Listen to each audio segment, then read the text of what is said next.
So we went to every European game that year. Okay. Ajax played. Okay. Also a broad game. But the semi-finals, suddenly there was this huge demand for tickets. So we applied for tickets, and we did it through Rover, which was the official travel agency of Ajax at the time. And then Rover gave us an email. Because of the high demand, we do regret. We're sorry we can't provide you with any tickets. We were so pissed off. Yeah. So pissed off. I'm disappointed. When I moved to Bank ten Katen, which is still a family-owned private bank in the Netherlands, Yeah. Egbert ten Katen always used to say, it's not about the performance of our portfolios, it's about how we deal with our clients. I started in '88, but we got the .com, of course, 2008, 2009. Where How was that? Well, the stock markets went down with more than 50%. So how was your conversation with these lovely families? Well, the conversation.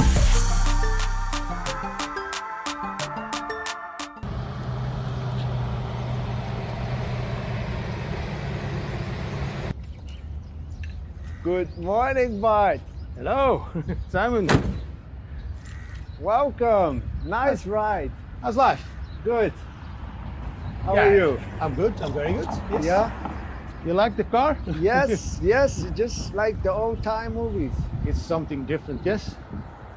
Fantastic. So let's go to this place. And is it safe here or not? Well, you know, it takes a little bit of skill to drive it, so I think you know we'll be fine. Okay. Excellent. So we'll be fine. Okay, Bart. So Yes, you brought me to this beautiful place. Can you tell me a little bit more about this area where we are now? Well, this is an archaeological site. Yeah. You know, people know Dubai. Okay. Of the Burj Al Arab, the Burj Khalifa. Yeah. You know, all the you know, the glimmer, the glitter and the glimmer. Yeah. Or glamour. Which we can still see around us. Oh, you can Burj still Khalifa see it. there. You see it everywhere. But this is an area in Jumeirah, Yeah. and it's an archaeological site where they have some remains of like a little settlement. Okay. So you'll find the remains of a mosque. You will find remains of little houses, bathhouses, and everything in here. So they brought it back to life a couple of years ago. So it's open for the public to see, and I think it's interesting to see, you know, especially, you know, how the UAE and Dubai is portrayed nowadays in the world, to see what it actually was. You know, just imagine only this sandpit. Yeah.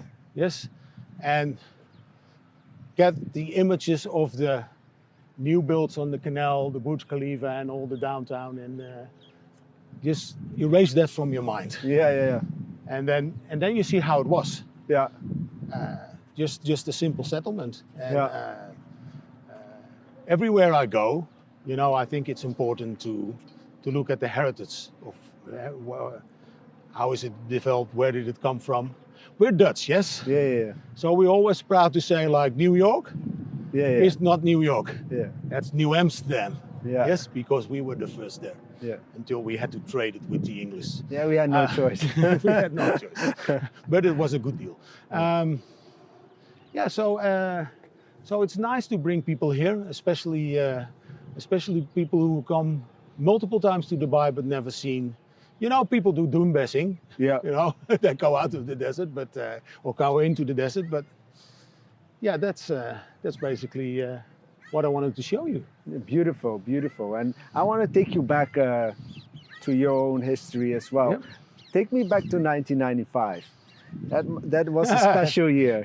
What happened and where were you during the final of the Champions League? Well, of course, you're well informed. Well, 1995. Well, I'm a huge fan of sports. Yeah. Yes, and especially football. Yeah. We call it football for all the Americans there. It's not soccer. It's football. Exactly. So I've been, supporting Ajax Amsterdam. Yeah. Since I was a kid. Yeah. when I was a little kid, you know, if there ever was football on the telly, you know, either was the Dutch team or whatever, we would all sit together with the family. Yeah. We put in a 25 cent Okay. to have a bet, Yeah. you know, and me and my brother, you know, if we didn't win, we were all pissed off. Yeah. That's how important football was. Yeah. My mom used to be in gymnastics. Yeah. My dad, you know, he took care of the youth development of the local club. Yeah. We played football all our life. As a kid, every day I was outside playing football. So, and then a magical thing happened in 1995. Yeah. Ajax Amsterdam played the Champions League final, and I was old enough. How old were you at that time? Obviously, we don't more- want to show them your real age, but Well, if I say how old I was at that time, you know my real age, but that's not a problem. Approximately. No, I was. Were you 20s, I was becoming 30 at the moment. okay. Yeah. So, so they had to play the Champions League final, Yeah. and we managed to get tickets. Who is we? We is me and my mates, Okay. which come a long way. I still have these mates today. Yeah. I still have season tickets for Ajax. Yeah. And we still are in the stadium. We're with a group of 17 people in the stadium, always watching the games. Same group. If I'm in the Netherlands and Ajax plays, I'm in the stadium. Yeah. So, and we managed to get tickets with the group, with my long time, with really, I can say, my best mate. So I don't cry easily. Yeah. I've never cried over a sports moment or whatever in my life. First time I cried. Like, I shed a tear because they won 1-0 against AC Milan. And, you know, the Netherlands is not the biggest competition in the world. Yes, Yeah. we have to compete with the Premier League, with the Primera Division, Yeah. Liga 1. So, all the big competitions. We don't have the big bucks. And then to see your team winning the Champions League, that was magical. That was magical. Yeah. And with your best friends. And with your best friends, that's the thing, you know. Yeah. It's not like obviously you know all the home side or Ajax supporters, you know, we're Yeah. all in it together. Yeah. But yeah, to be there with your mates, you know, it's like So tell me how you got the tickets, because you were still like, you were early in your career. Oh, this is a very funny story. Yeah, tell me the funny story. This is the funny story. So we used to go to all the games. Yeah. Sometimes away games, you know, and you know, I was young. We were young. We were going in our 20s. I've been in Rotterdam playing against 010. I've been in Eindhoven. You know, we did the thing. Yeah. So you grow older, you become a little bit more at ease, Yeah. and a little bit less emotional about things. Yeah. So we went to every European game that year. Okay. I played. Okay. Also a broad game. But the semi-finals, suddenly there was this huge demand for tickets. Out of the blue, you know, everybody wanted to be at the game. And then in the finals, obviously, it became more and more. So I think maybe Ajax had 20,000 tickets, you know, to sell to the home supporters. Maybe less, because you know you have a lot of officials in the stadium. Yeah. Obviously, you have the other side, the Italian supporters. So we applied for tickets, and we did it through Rover, which was the official travel agency of Ajax at the time. And we were always we were on the list, yes, so no problem. And then Rover gave us an email.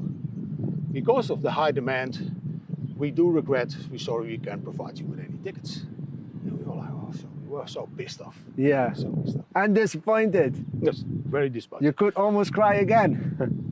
Well, it was before. Yeah, before, for the first time.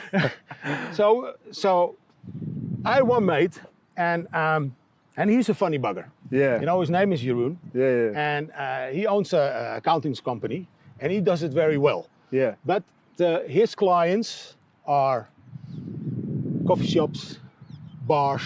You know, he has a certain niche. Yeah. And if you see him in his shorts, you walk a block. Yeah. You think, whoa. But if you see him in a suit, then he's like spot on. So he went to Ajax, which Ajax was still based in the Meer, Yeah. you know, and the old stadium. And he knocked on the door. In and his he s- suit. In his suit. And he says, I have an appointment with Mr. Oldenhoff, which was the director of Ajax at the time. Okay. You know, the commercial Yeah. director. Mr. Oldenhoff is not here, you know, so it must have been something wrong. Yeah, but I have an But can you come back tomorrow? I can schedule you in for 1 o'clock. I'll come back tomorrow. So he come back tomorrow. He goes to Mr. Oldenhoff. He tells the story. Look, we've been supporters since childhood. We have season tickets. And now suddenly we don't get any ticket. How does this work? So he got us tickets through Oldenhoff. Wow. So we were not at the first row, we were at the second row in the stadium. So we had like the best seats ever. And that was only of the persuasion of my mate. He said, Jeroen. I'm not taking shit for an answer. You know, I'm gonna be there regardless what it is. So Jeroen. With this guy, Yeah. we went to FA Cup finals in England without tickets. And just on the day itself, we got ourselves the tickets. It was always a hustle, Yeah. but we always got in, always. So Jeroen is legendary in the friend group, but also in the Yeah. friend because he Yeah. got you guys the tickets. He got us the tickets, yeah. So he has like forever credit. Yeah. Oh, yeah. He's a good mate of mine. Yeah. So, yeah. So that was a beautiful moment, and how did you feel to just be surrounded at that time? You know, there was you said you shed a tear and everybody was celebrating and you were still younger in your life at that time and do you get some other special moments around that, your family watching from home and then you're in the stadium? Oh yeah, no. Look, what I said. You know, the family were huge sports fans. We used to watch the speed skating, of course, the Tour de France. You know, the Olympics, all the big events. We would be in front of the telly, so we watched everything, and obviously we played a lot of soccer. Here I said the bad word. Played a lot of football myself, and my brother. So it was just magical to see them win. You know, it's like, and I've seen they won European Cups before. I've seen them all. Yeah. You know, I've seen them in Athens when they won the European Cup for Cup Winners' Cup. I've seen them play in Turin where they won the UEFA Cup. Yeah. So we've seen them all, but this was the Holy Grail. Yes, the Champions League is the Holy Grail, and any supporter. Yeah. You know, any club worldwide, or this time European-wide, who's been in the stadium, seeing a final, those are the best sport moments you can have as a supporter. Yeah. Because I tell you another example of passion in sports. Yeah. The FA Cup final in England. Yeah. That's a huge thing for the UK. So I think this was 1994. Or even 1995, the same year. So I went with the same Jeroen together. We said we have to go to the FA Cup final. How did you get tickets? United and Chelsea, they play. Okay. We went to the stadium. And back in the day, you know, nowadays with all the controls and all the security and blah blah. Back in the day, you know, you had the hustlers with tickets. Yeah. Yeah. So in front of the stadium, you know, you speak to you got tickets, and we knew we had to overpay. Yeah. But it's not like now, you know, where you have a concert ticket where people pay ridiculous prices. You overpay, but it was still like reasonable. Acceptable. In reasonable. Amounts. It was. You have to tell. It's 30 years ago. Yes, I'm talking about. Yeah. So we went to the stadium. We got a guy who got tickets next to the stairs. I know the old Wembley, they had stairs. Yeah. So after the game, the players come up the stairs, go on the side, get presented the trophy, and then on the other side, go down the stairs. That's like iconic. Yeah. People from UK, it's an iconic thing. Yeah. These guys had tickets next to these stairs, yes? But obviously we had to pay for it. So we paid, boom, gave the money. So we are in. But then there was like, you know, you start talking to people, you know, you have a beer, you have fun. And then there was this rumor, there's so many like forgeries, like tickets, you know, around. Shit, you know. Yeah, Like, you're like, no, I hope get in, mine is get not in. the forgery So, one. so when we got in, we were literally like just jumping and jumping. Yes, we're in. Yeah, you know, yeah, we're yeah. going to the FA Cup final. Yeah. So we go to there because I'm a huge fan of Premier League football, like Yeah. English football, because that's where I think the passion and the emotion is, like the Yeah. people. So, and now I'm talking to thing about passion. So before the game, so it was United Chelsea. Chelsea's blue, United's red. So if Yeah, one yeah. side of the stadium is completely dressed in red and one side of the stadium is completely dressed in blue. So we come in the stadium. So they play the national anthem, yes? Yeah, yeah. But before the national anthem, they play Lord Abide With Me. They play this song for a lot of, remembrance Yeah. events and all these things. So this is, I can still remember, this is 30 years ago. Yeah. So the stadium speaker, ladies and gentlemen, together with whatever, military band, you're invited to sing along. Lord Abide With Me. Words are on the scoreboard. It's 80,000 people at Yeah. Wembley. They all stand up and they all sing Man United, Chelsea, the Yeah. officials, everybody sings Lord Abide With Me. There is an old guy next to me. Tears are running down his face. Wow. I had goosebumps all over my body. Wow. Of the passion of like what sports in general, but in like and football can mean to people. Yeah. And At it that is moment, magical. everybody Yeah. came together. We're doing the same. Yeah, same thing. Yeah. You know, even if they were fierce opponents, Yeah. and you know, look, UK football has a bad name, you know, about the supporters going to you. But you know, if you actually take a moment and look into and visit the game, I would recommend anybody Yeah. who loves football Yeah. go to a second division game in England. That you have the old emotional football, not the Premier League. Yeah, yeah. Second division. The championships.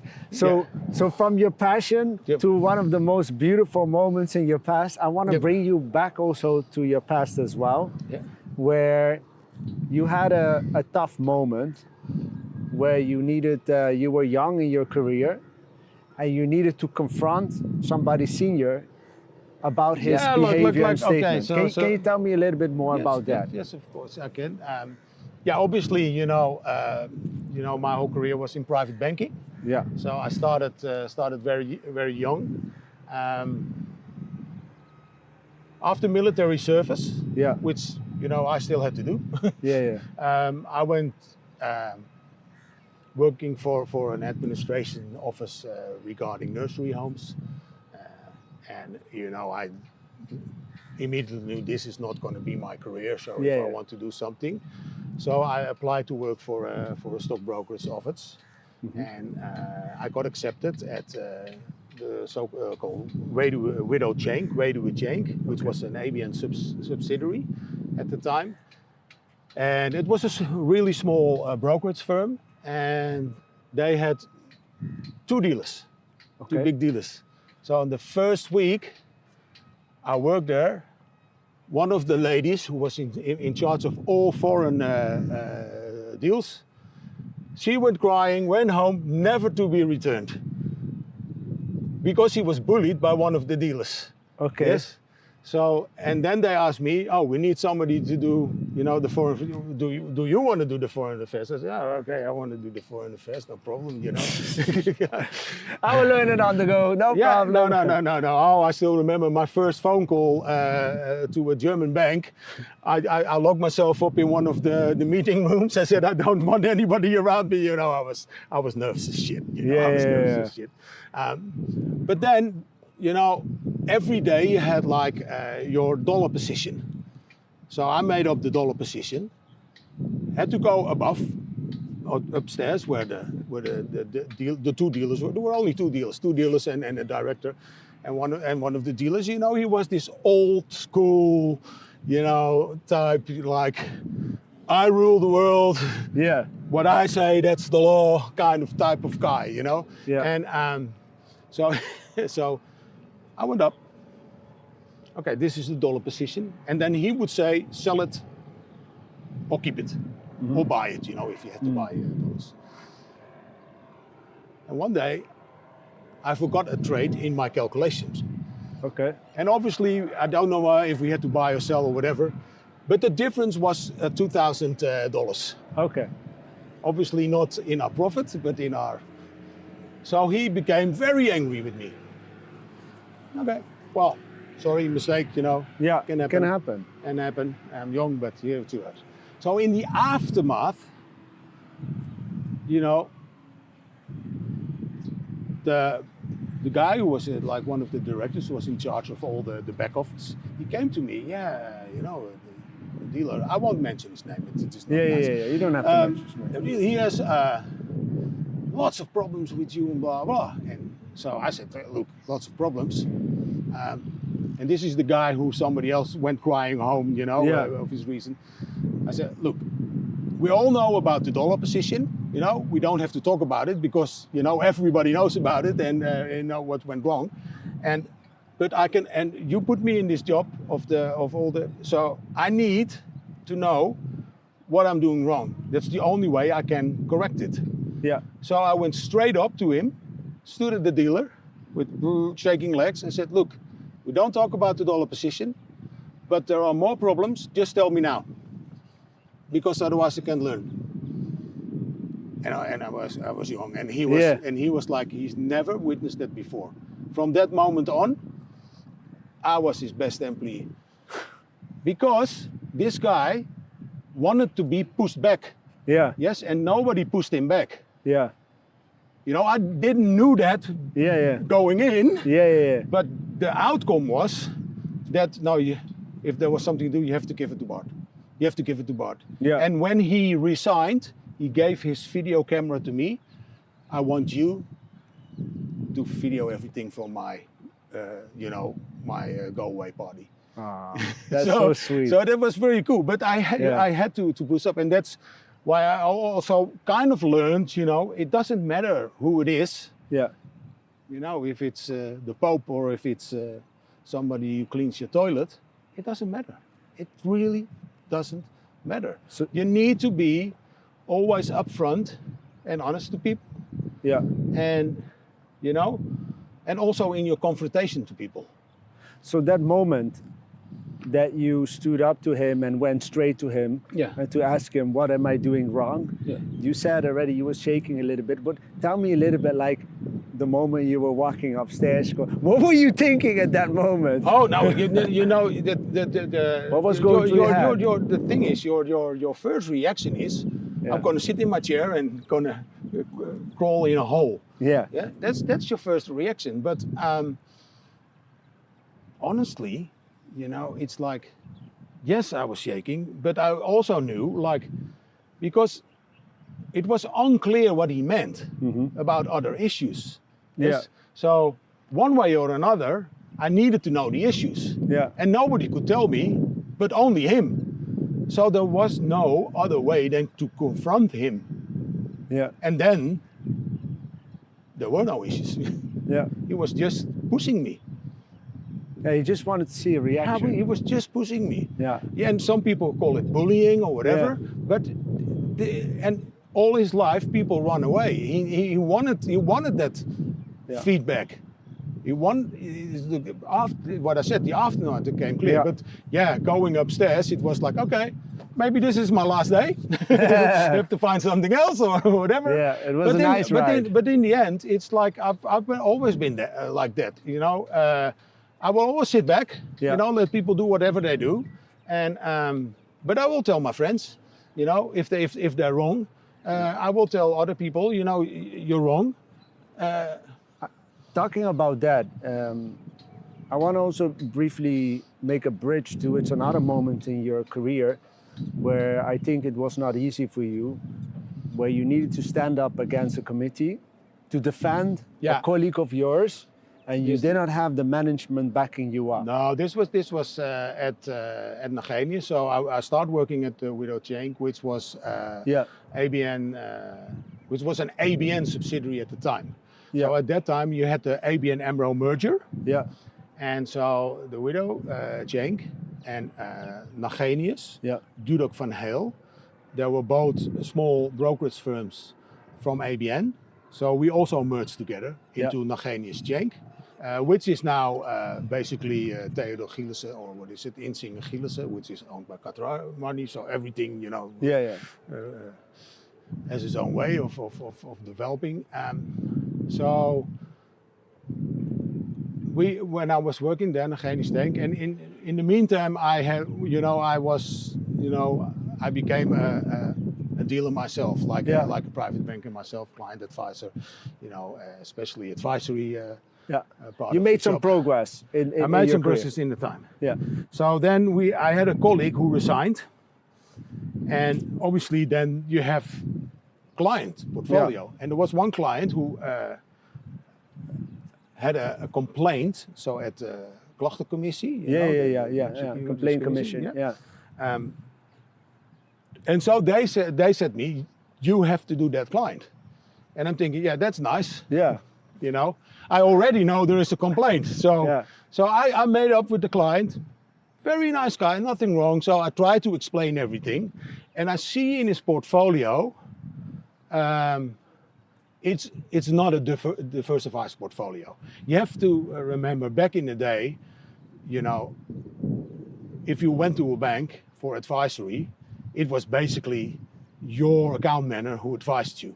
Yeah. There were no strict rules going. Yeah. You had a bank policy wide. It was just like you could literally It's still have like this in the UE, by the way. but but still, it's like you could have like me saying you have to buy Royal Dutch, and somebody at the other side of the desk saying No, to the don't client, take "Sell Royal it." Dutch. Yeah. It's like it was crazy. Yeah. It was stupid. But anyway, so I explained your portfolio is not right.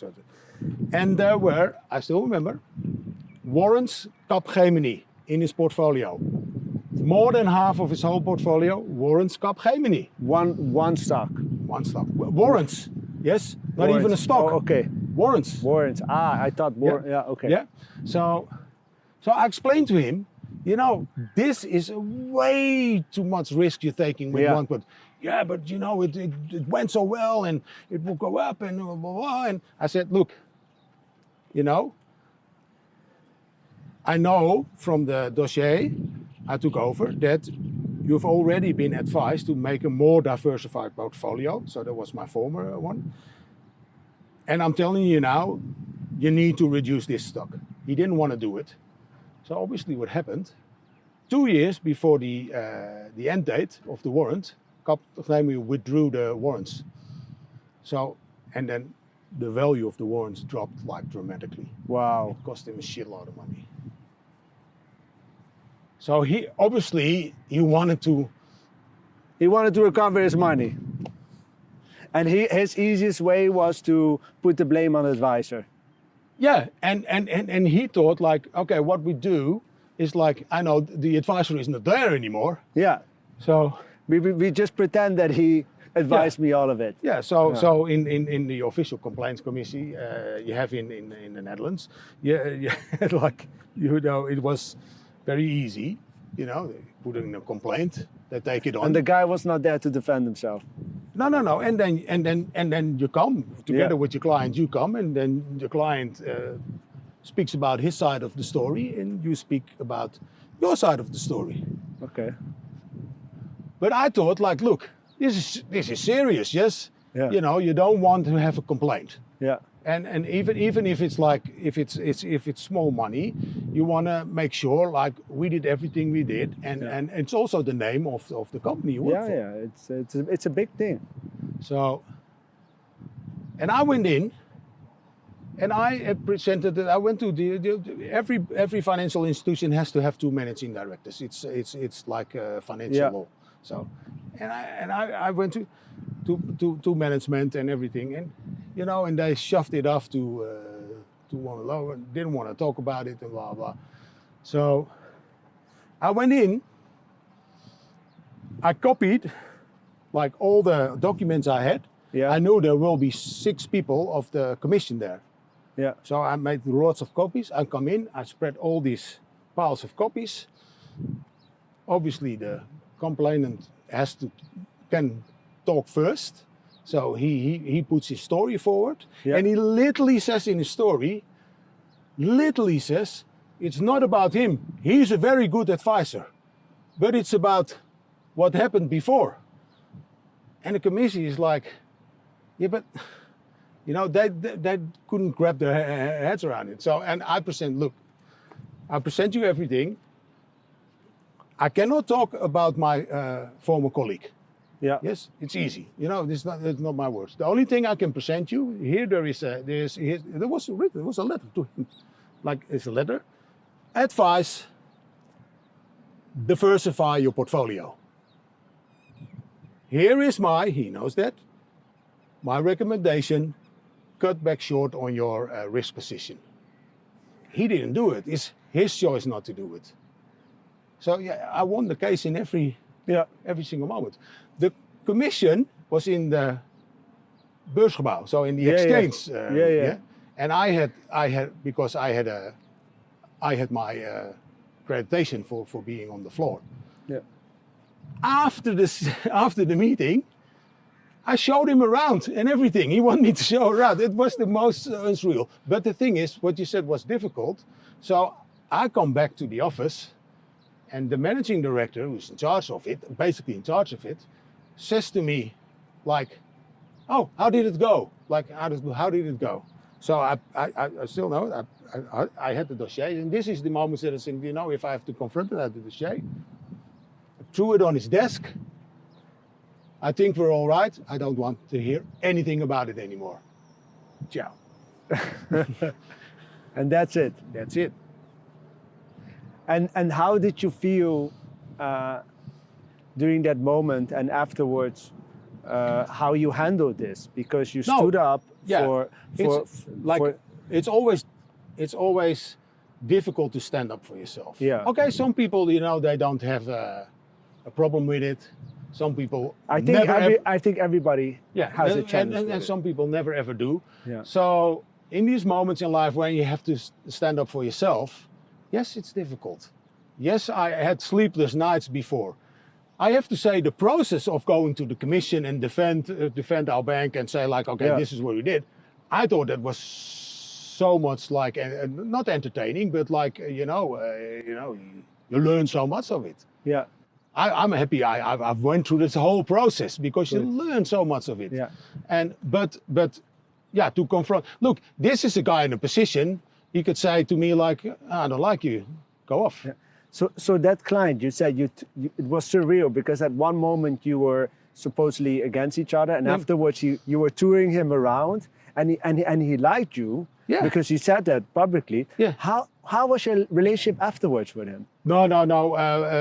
Look, the relationship was sort of like we have to say goodbye. Okay. You really need to find another institution who's going to handle your money, because it's also based on trust. Yeah. You're from the financial industry. Yeah. Everything's based on trust. Yes. Let's talk about that a little bit more deeper, because you shared with me a story in the past about once upon a time somebody was referred to you, and something happened. Everything was up and one stock was down. And you got the. So what? Can you tell me that story again? Yeah. So what you had, like, if you go to a financial institution nowadays, especially in the Netherlands, you either go to discretionary management. Yeah. You put in your profile, you sign your contract, and the bank will handle it. Yes. Yeah. Discretionary management, or you're sort of an execution-only client. You do it yourself. Yeah. Advisory, which was 30 years ago, was like a normal breed of dealing with stock exchanges. You hardly come that anymore. You hardly see that anymore, because the risks are too high to be involved compared to the rules and regulations nowadays. So, but back in the day, I had a lot of advisory clients. Yeah. So this was also another colleague of mine. He left. He went to London to work in the city. You know, Yeah. he wanted. He also I wanted to go to the Champions League, so he went to the city, to Deutsche Bank. I've been on the dealing floor there. I've been on the stock And exchange. then Deutsche everything. Bank went down in the financial crisis. Yeah, but that's another still. story. But he wanted to do that, well, Yeah. whatever. So I took his client on, advisory, and well, we were nice people, nothing wrong with it. Yeah. And this was VW. So I had one stock, VW went down, and they were only bitching me about that stock which went down. Yeah. I said, look, you know, it's like you will never have 100% stock going up. Yeah. You know, it's like you have to have a good mix. And the whole portfolio was outperforming the stock market. On top Portfolio of that. portfolio was doing well. Yeah. Nothing wrong with the portfolio. Yeah. They were just, and constantly every time they were coming back on the stock. When I went there, it was nice with a cup of coffee. Make sure that you're available. Because you need to be available, because in the end with advisory, the clients say yes or no to a trade. Yeah. Yes. And you know, they were, and in the end I had to say, look, this is not working. Yeah. Because when you're young, you want every client. Yes. But then when you grow in your career, you become like, you know, I can't be bothered anymore. Yeah. You know, I need, you know, I explain what we do, Yeah. and there needs to be this bond of trust between us, Yes. and then it works. And yeah, so you know, there was simply no trust. And then Yeah. you also have to say, like, if there is no trust, then, you know, Yeah. we part our ways. We part ways. Yeah, you have to be able to say that, but that takes a while into your career to come to that point. Not every client is up for you. Yeah. Everybody has a specific niche or whatever which he can cater the best. So yeah, so you always have these small things. Discussions were not a problem. Yeah. And you asked me once, are you in a position to say no to clients? To Yeah. say no, I'm sorry. Yeah. I don't think we will be in a good match. And I thought that's actually a beautiful moment in your career, because the more you can say no, Yeah. the more you can say committedly yes. But that's it. You know, it's like if you want to have a good advisory, but even in discretionary management, you know, you can have top 60 to 80 clients, top, you know, to cater them. You cannot cater more than 100 clients. Simply not possible to give them, you know, what they need. Why not? Because you don't have time. Mhm. You know, pure minimum, you have to visit them once a year. Pure minimum. Ideally, 2 times, 3 times a year, you visit your client. What are you going to do if you have more than 100 clients? You do the math. Yeah, I agree with you. I agree with you. And then how well will you know everybody on top of the first, let's say 25, 50 that have been with you all the Yeah. way? It's simply not. You cannot, because you have to put your time into it. If it's somebody new, you have to learn about them. What is their heritage, and what will they give to you? You know, it's not like, you know, there are clients who only want to give to you. Now, this is kind of money they don't want to talk about things. But the more open they are to you, in the end, the better result they get. Yeah. It is. You know, we can all go to the stock market and make a diversified portfolio. Yeah. That's not that difficult. Honestly, there's not that anybody can do that. But what is difficult? The difficulty is your client relationships. Yeah. Yeah. When I moved to Bank ten Kate, which is still a family-owned private bank in the Netherlands, Yeah. Egbert ten Kate always used to say, and he's right about that. He says, like, it's not about the performance of our portfolios, it's about how we deal with our clients. Client centricity, not client service, client centricity. You have your client and you build your company around your client. This is my type of client, then I build my organization around that client, and then I can offer the best service to them. Yes. Because tomorrow, Bank A has the best result. I bet you Bank A won't have the best result the next year because it's going to be Bank C. Yes. No, I completely agree. For me, some things that are very important, there's multiple things, is that my new clients are nice Yeah. and serious about money. Yeah. But nice to build up relationship and serious to be committed that it's not something that we're going to do in 1 month or 1 year. It's a long-term project. It's a long-term project. And the trust, what you're talking about, you learn that the hard way, right? About the trust. Because you come in as a young advisor and you give the trust first. Yeah.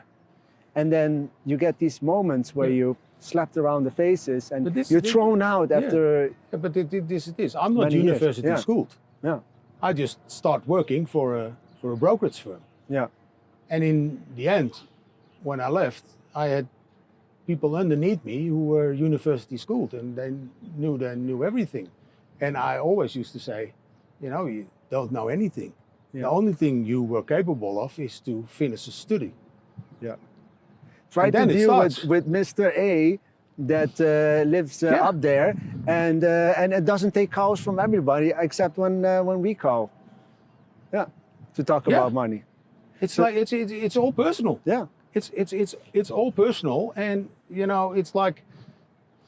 Can you tell me a moment where you were really proud in your career, where you had a person that you really wanted to onboard as a client? We all have that, right? We have like a certain person, a certain profile, and then you have somebody that is like a higher network or has a nice, maybe something else, maybe a good network around them, and you're like, you always wanted to work with them, but then you managed to onboard them. Was there somebody in your career who you really? Well, I would tell you differently. It's like I did like a whole family. Like I had more like family, but this is a particular family, and they were clients at Nagenius. A competitor. Yeah. No. Okay. They were clients at Nagenius. So I used to work for Nagenius. Okay. And then I went to Bank ten Kaart. Okay, yeah. I can tell you about that transition later, but that's what it is. So they used to be a client of Nagenius. So I moved to but they were not my client. It was somebody else's client. I got it. But with holidays, days off, you have to fill in for other people, yes? Yeah. And so one of the members of that family called me and says, look, Nagenius now, I got this other account manager, it's not, it's just not, clicking. It doesn't work for me. Yeah. And, when you took over, when they saw the difference. Yeah, so can we talk? Of course I can. Of course we can talk. And this was a lady, who lived in The Hague, like very simple, but had Isaac Israels on the wall. These are 500,000 euro paintings. Back in the days. Back in the days, yes. Now it's a fortune. She gifted it to the Krullenmiller Museum. Okay, wow.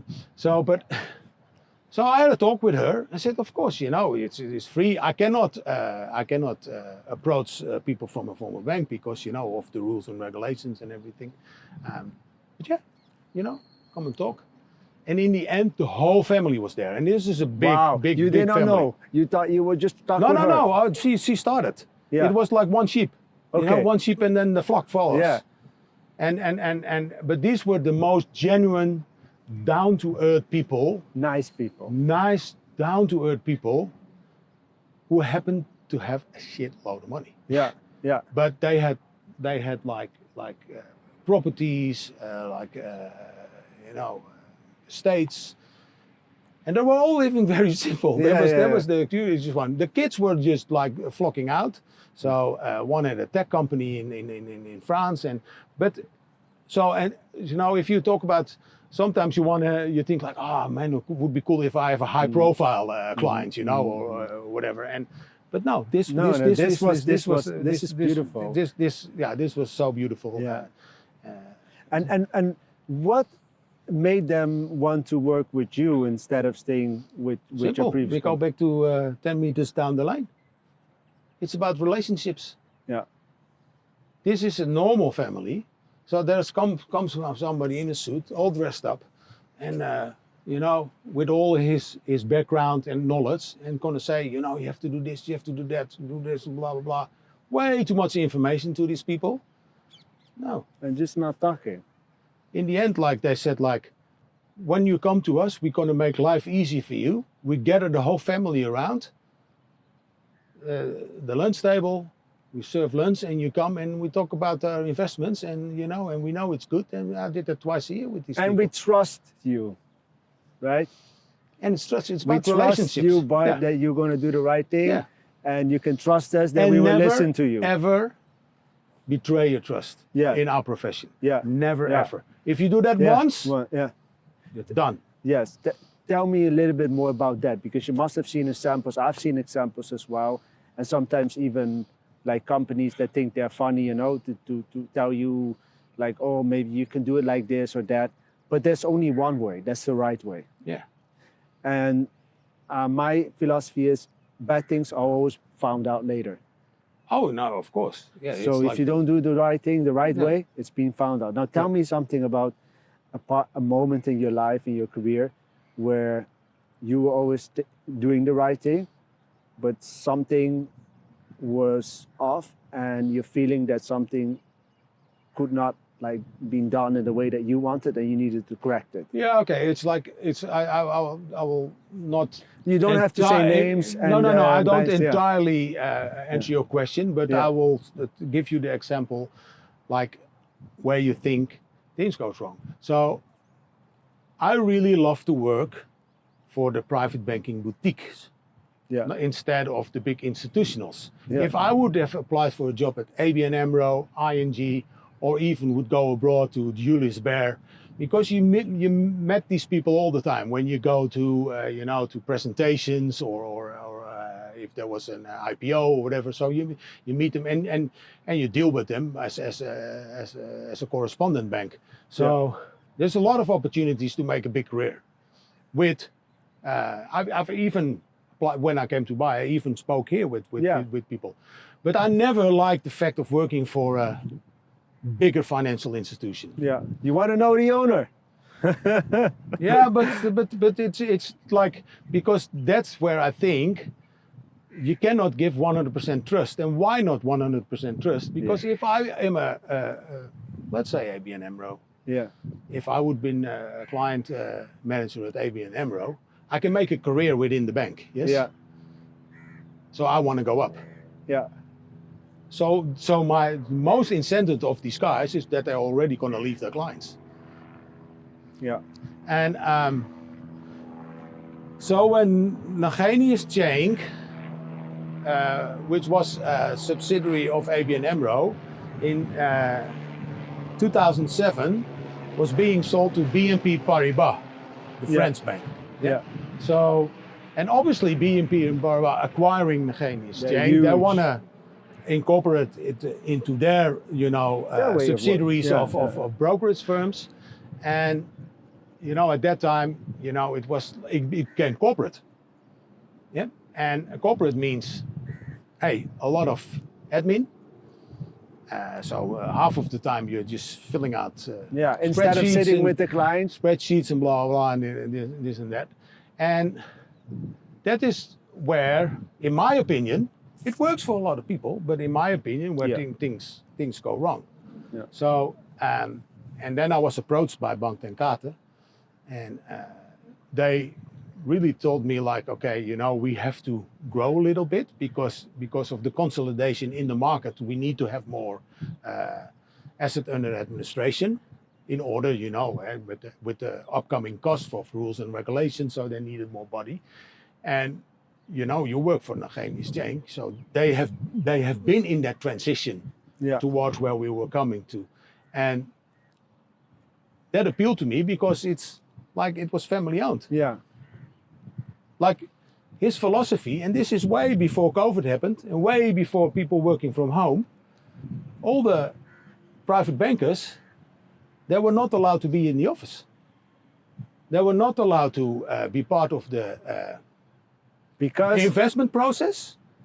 They were only allowed to do discretionary clients and go and talk with the clients.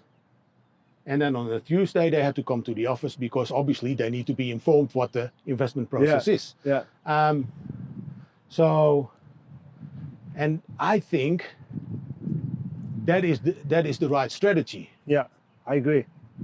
Because these people give 100% of their time to their clients. Somebody else in the office does the investment process. Because it's discretionary management, yes? So you make the portfolios are more or less the same. In discretionary management, just to be clear, you're giving like the power to a firm to manage your money on your behalf. Yeah. It's not like where you say, hey, let's talk about it and I will pitch something to you as a client, and then you say pitch back to me, and then we decide between us. No, that is basically it. So basically, just for the people listening. Yeah, but simply said, there is three forms. You have execution only. Yeah. That's basically you open a. I tell you, Bart, let's put $1 million on Google. Yeah. No. But execution only. You open a bank account and you do everything yourself. Yeah. You know, and then you have an advisory type of client. That means that you ask to your broker, look, or your broker tells you, like, let's talk about Royal Dutch. Shall I buy it? Shall I not buy it? And then you make, and then as a client, you make the decision. Yeah. So what to do? And then you have discretionary management. That's basically like you hand over your wealth. Yeah. And you let the bank deal with it. Obviously, you fill in your profiles. You set your risk aversion and all these things before it started.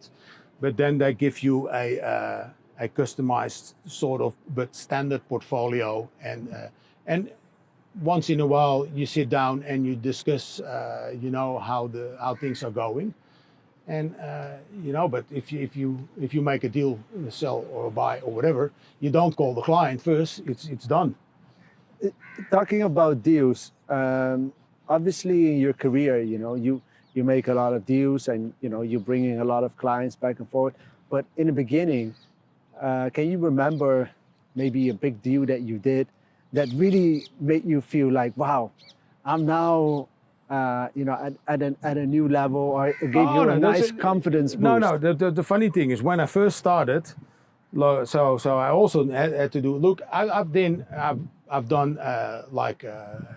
bookkeeping courses, MBA courses, and blah blah. And that's basically why I went into to the stockbroking business. Yeah. Because I really loved the balance sheet. Yeah.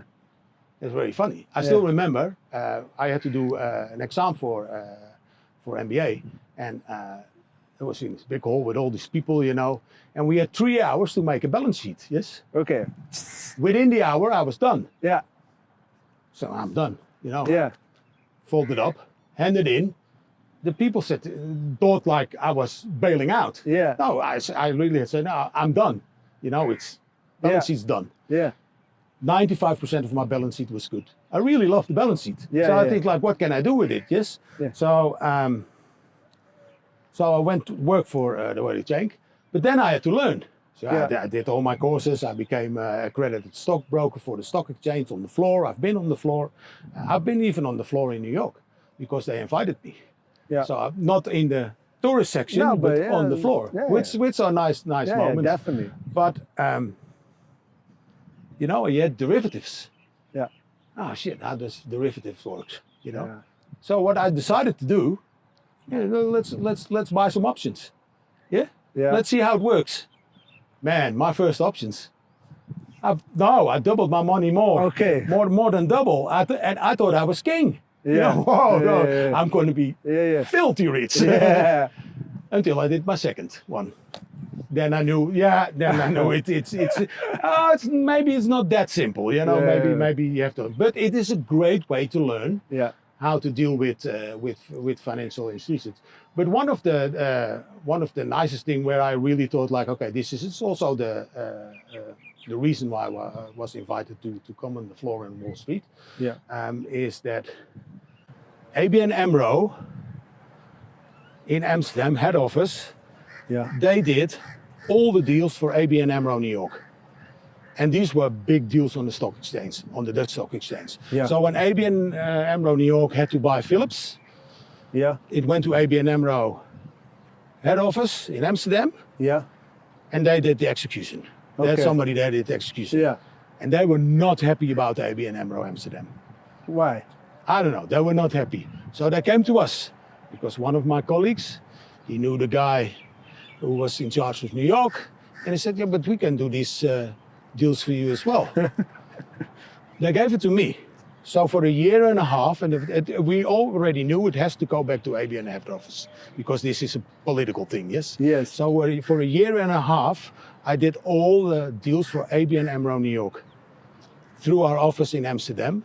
And this was, they would call me in the morning and it says, buy as much Philips as you can.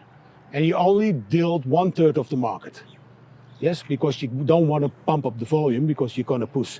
So you look at the market volume, Yeah. and 1/3 of the market volume is yours, and you keep on loading. That's nice. That's nice deals to do. Yeah, that was fun. How did that make you feel when you get that phone call? No, but You're there in the morning. You just had your coffee, and then you got. Yeah, so they had somebody in London. No, how did you feel? No, of course I felt great. Yeah. You know, because this is not like if I buy Royal Dutch for the typical client we had, Yeah. you buy 1,000 Royal Words. Yeah. The Royal Dutch, you know, maybe that's it. You know, if you buy it for 1/3 of the volume, and the volume is a million shares a day, you buy 300,000 Royal Dutch. At the price of. Yeah, you did 10 million, 20 million, 40 million euros deals during the day, and then some multiples. Yeah. So that made you feel like, wow. But we knew it was temporary. You would get another phone call. Guys, we cannot do it anymore. No. Eventually that came, you know. Yeah, it's yeah, like, you know, it has to go back to head office. Yeah. But it was more like they were not happy with the way they were handled through head office. So they just wanted to show, okay, you know, we don't need you. Somewhere else. We don't need you. And it was still ABN AMRO's subsidiary. Yes. Yeah, so yeah. it was. So they kept it in house, sort of. But yeah, that was fun. Yeah. But it also consumed a lot of time of me. Yeah, Yes. yeah, So it was like one hand it is really fun, but you also have your clients to deal with. So it you know, it was also, you know. Yeah, but you did get compensated for it, right? Well, you know, the compensation always in these areas came at the end of the year when you got your bonus. Yeah, yeah. You know, it's like It was a good year, right? Well, it was a good year, but again, you know, if I would have worked for a corporate, I would have made so much more money than I would have worked for the private banking boutiques. Yeah. But you know, it's just not me. But you know, would have gotten that experience as well, Yeah. which you might have not gotten with the corporate. No, it's just different, and it's also you have to try to stay as much close to yourself as possible. And that's I think something that is not easy when you're dealing with money, and you know, and specifically when there's sometimes conflict of interest. Investment A can provide you X amount of compensation, but investment B maybe less. Yeah. You meet down with the client. The client said, "Look, here's a pot of money. I trust you. Yeah. Just tell me what is best, and I will do it." Yeah. Yeah. Yeah, but it is, you know, obviously, you know, you have markets which go up. It's life is easy. Yes? Yeah. But you also have markets which go down. Exactly. And you know, I started in '88. Yeah. Just after the crash. You know, you got some corrections. Correction of 20% is normal. You know, you don't have to be scared about that. Yeah. But we got the .com, of course, in the 2000s. 1999. Yeah. And then we got like 2008, 2009. 2008, 2009. Where How was that? Well, the stock markets went down with more than 50%. So how was your conversation with these lovely families? Well, the conversation, because when you have built up that trust, they see what the market does. So they don't expect that you're doing better. Yeah. Well, or you have a positive magical. They know they're doing now. So and what I always said, like to the young kids coming in, when the markets go down, you pick up the phone. When the markets go up, you don't have to call. Yeah. Because, but they want to call when the marks are up. No, and when the marks are down, they're hiding. That's a common mistake they all make. The thing is, it's mandatory you send a quarterly statement because mandatory to law. Yeah. So each client, every quarter, they get their statement. Yeah. First thing they do is they look at one figure. That's at the end of the page. Yeah. What is my portfolio worth? That's Yeah. where they look. Is it more? If it's less? Is it Yeah. blah blah? So you know that's the information that we provided because you know, it's like so. If it's up, it doesn't matter. Yeah. Then they're happy. So I would say when the markets go up, you basically don't even have to have contact with the clients. Yeah. But if the markets go down, it doesn't matter why. Yeah. You call your clients. Yeah. And what do you say? No, you just explain what happened, and explain what happened to their portfolio, and that might be, depend on the client, of course, but sometimes can be uncomfortable conversations. But the thing is, when they have their quarterly statement, they are already informed. Yeah. And that's all. The majority of clients want to be informed. Yeah. You look at everyday life. You want to be informed. Yeah. Who should they get the bad news from? From somebody else or from the advisor? You have to. Exactly. Yeah. Exactly. It's because easy. they trust you. Yeah. And they trust you as well to not be there only in the good times, but most importantly to be there next to them in the bad times. Yeah. And It's that's easy. actually how you strengthen. Oh no, but relationship that's how you create a good relationship. and maintain it. And stock markets go up and down. Exactly. And a couple of years later, all Yeah. that stuff is gone, but the relationship maintains. Yes. Yeah, and if somebody says to me like I'm gonna buy a house next year, Yeah. you make sure that money is secured Yeah.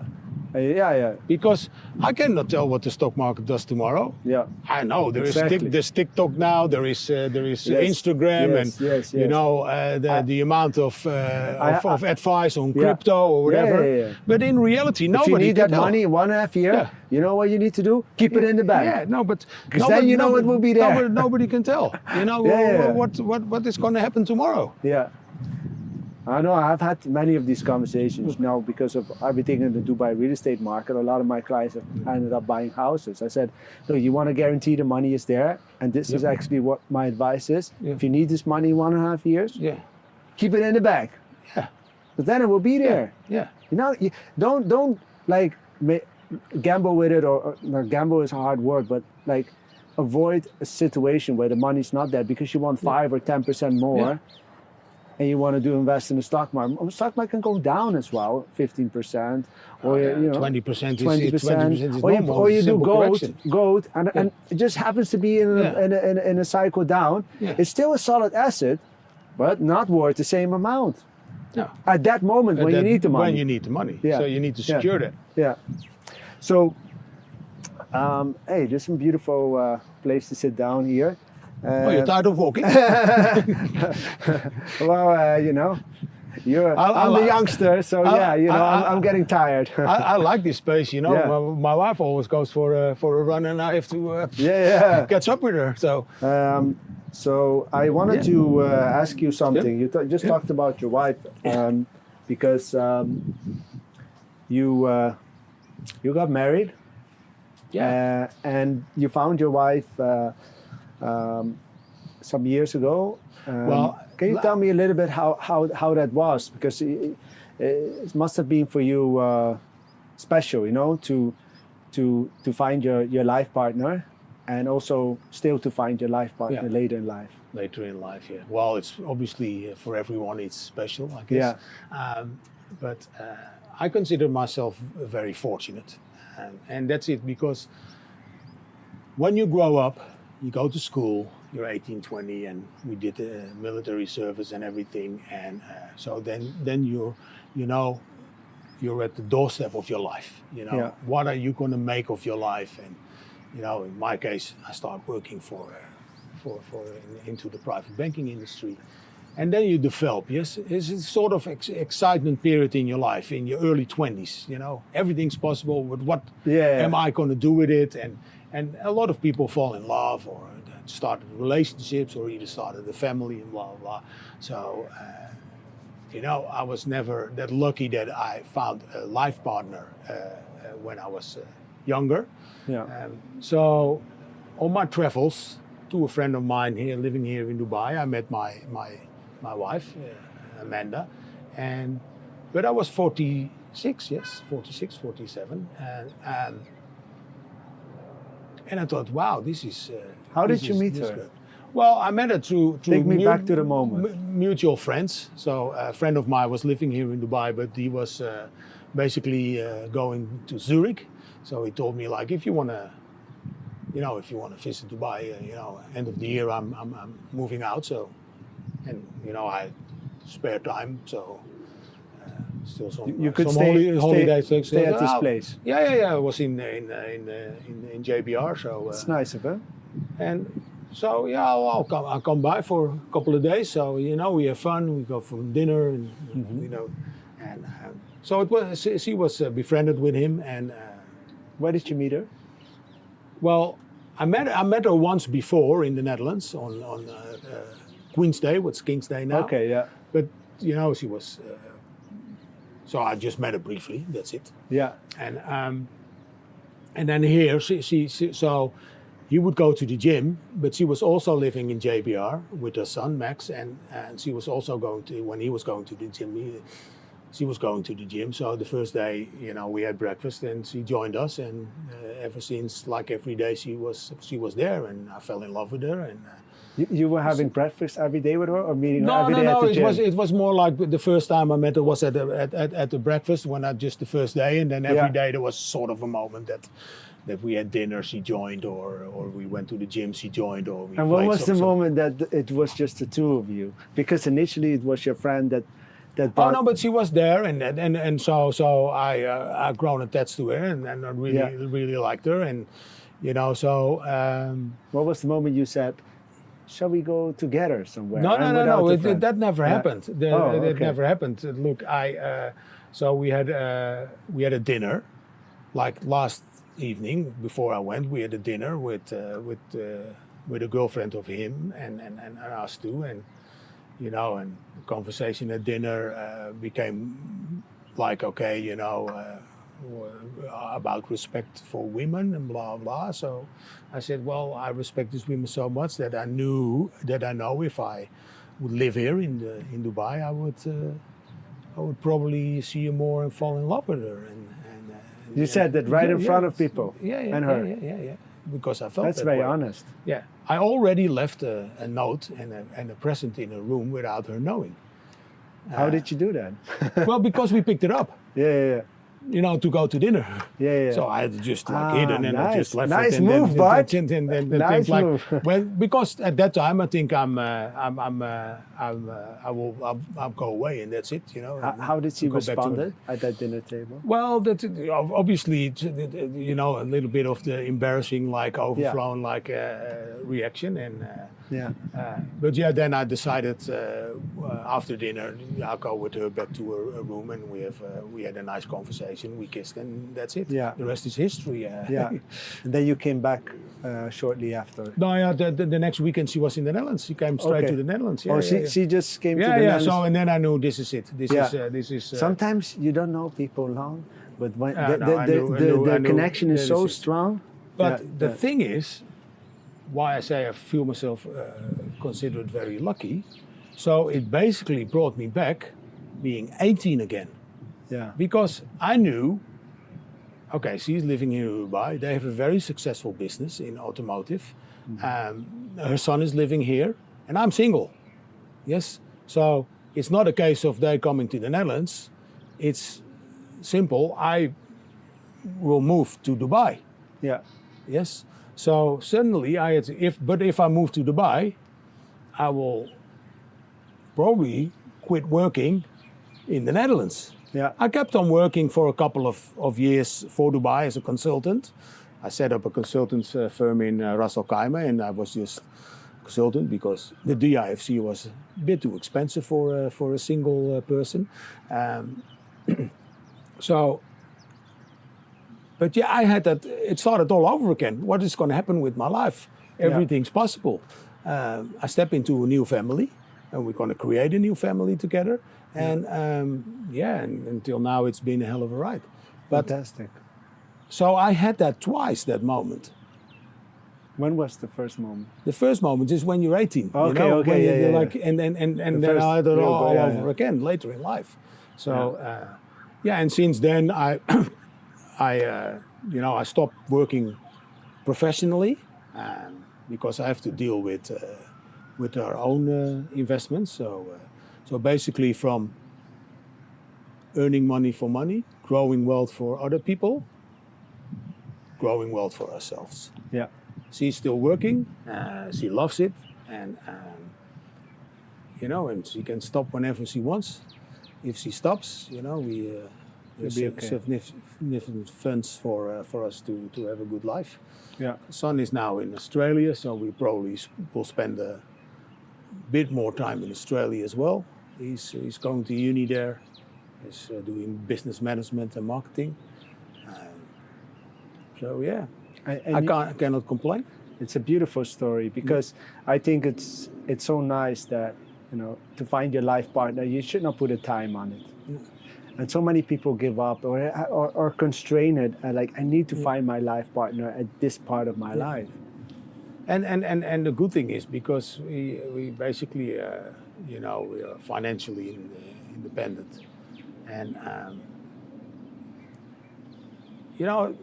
once in a while I get a phone call from either somebody here in Dubai or somebody in the Netherlands. How can you help sis and so? You're in Dubai, they want to set up company or they want to do this. Yeah, can have a cup of coffee. Just like 2 weeks ago, no, it's 3 weeks ago now. I had a conversation with somebody when I was in Amsterdam. They want to set up business here, and they had a lot of advice, but they had to pay a lot of money to set up business. I said, look, and you look at the background. You talk to this guy, and he wanted to set it up for his sons. You set up businesses yourself. You can easily do it yourself. You go to one of the free zones. I said, you can go to Russell Kaimer or Asman now has a new one now. Or if you want to be precise, you can do it in Dubai, but you don't have to do it in Dubai. Boys want to work from home. I said, send them a couple of links. You're capable of doing that yourself. So you give this. So once in a while, I give this little advice and blah blah. And sometimes I have people who want to go back to the Netherlands, and then they say, what are the consequences of it? And because I'm still informing myself about the market, about tax regulations and blah blah, I would not call myself a tax advisor or an advisor in whatever anymore. But I speak to people and I say, like, look, this is going to be the consequences. And if you want to be 100% sure, you call up somebody who's in the business now, and you have an up-to-date point of view. So and that's nice because that goes over a cup of coffee. There's no money involved. People like that, and I don't need anything. So nice. So I still have that, and Anything else you're having your focus on now that you're well, working on? there is like a company in the Netherlands called Diamond Balloon. Yes. They have a very good concept. Which I'm involved in, but that needs money, that needs investors, and that is not an easy task because you can speak to a lot of people here in the Emirates, but most of the expats are risk averse because they want to keep their job. So it's hard to get in contact with the real decision makers. If I want to build a building or some property, it's not a problem because people understand what it is, and they understand that you can sell the property before it's being built. So you already have your profit before it's even being built, before you put so. But this is a balloon, and it's going to, if it's going to be realized, I don't know if that's ever going to happen, but if it's going to be realized, it's going to be the biggest balloon in the world. You can do a tourist attraction underneath it, but you can use it as a sort of supersized billboard where you have 3 LED screens of 900 square meters. And that is, like 900 square meters is bigger than Piccadilly Circus. That's 865. But that you have then in the air where you can have basically 24/7 advertisement on it. So I think it's a very cool project, and I hope one day it will be realized somewhere. It doesn't necessarily have to be realized here in Dubai. and wherever I can, I try to help these people. The founder has his eyes set on Dubai for obvious reasons. Yeah. You know, being the first, being the biggest, being the They boldest. like it. They like it. But yeah, then you basically have to talk to the royal family or one of the most influential families, and right now they're not in my Rolodex. So, Yeah. so it's all about influence here and about network in this region. My experience is if you even speak to managing directors, but if they're expats, they don't want to think outside the box. You know, I think Dubai could even achieve more if you have people who are willing to think more outside of the box. Because an expat wants to maintain his position, so that he doesn't want to present something bold, because he has the risk Yeah. that the one in charge will say, What is this? "What is this? Why are What were you you bothering with it?" thinking? Yeah, But it could also be, wow, amazing, well done. Yeah. This is like out of the box, and this is exactly what I was looking for. yeah. But the thing is, it won't give him a reward, Yeah. because the reward is already there, and the risk of being pushed back is also a risk of losing your job. Yeah. So yeah, we might be able to. Maybe somebody picks it Yeah, up here picks it up, on, you know, on it's- this conversation. Yeah, and, yeah. They're always. Everybody can always never know. send me a DM, because it is really unique. Yeah. We have talks. We have talks at the moment with an American investor who's really keen on the ID, but it's just talks. You know, it's like, Yeah. and I had so many talks in this country. It's like. You have it's- time now, huh, yeah. Bart? Oh, I've got all the time, but honestly, you know, for the founder who founded this, and there were two founders, one sadly passed away, and the other one is Francois van der Bogert. I really hope that he will see his vision being realized, because it will attract worldwide attention. Yeah. It will be something like, it will be like Museum of the Future, Burj Khalifa, Or the big Burj wheel. Al Arab, The big wheel. Al Ain. Yeah. It will be in that magnitude of. Yeah. of So anybody listening, if you want the biggest balloon if in you the want world, if you want to make contact this man. if you want to make aviation history, you know, you can you can always contact me, and it will be aviation history. Yeah. I'm pretty convinced in it. But yeah, it takes a bold person to step into it, Yeah. because But- it's never done before. Yeah. But you know, a lot of things have never done before, and they have been Yeah. done. Have been done, so Yeah. So we'll see about that. So, but that's basically what my time, what I do with my time now, and Yeah. and I'm flexible in that. So that's very good. That you know, I can't complain. Yeah. It's been a good life, and obviously being in the private banking industry learned me a lot and gave me a lot of knowledge about how to handle finances and how to secure a good future. And now you're implementing it, and now Yeah. you're sharing this also Yeah. with other people. I just want to, thank you for coming here and talking Yeah. with me and sharing, your stories, your experiences, your knowledge, and for being so open. Yeah, you're welcome. You're welcome. So Bart, Okay. it was a Thank you. pleasure.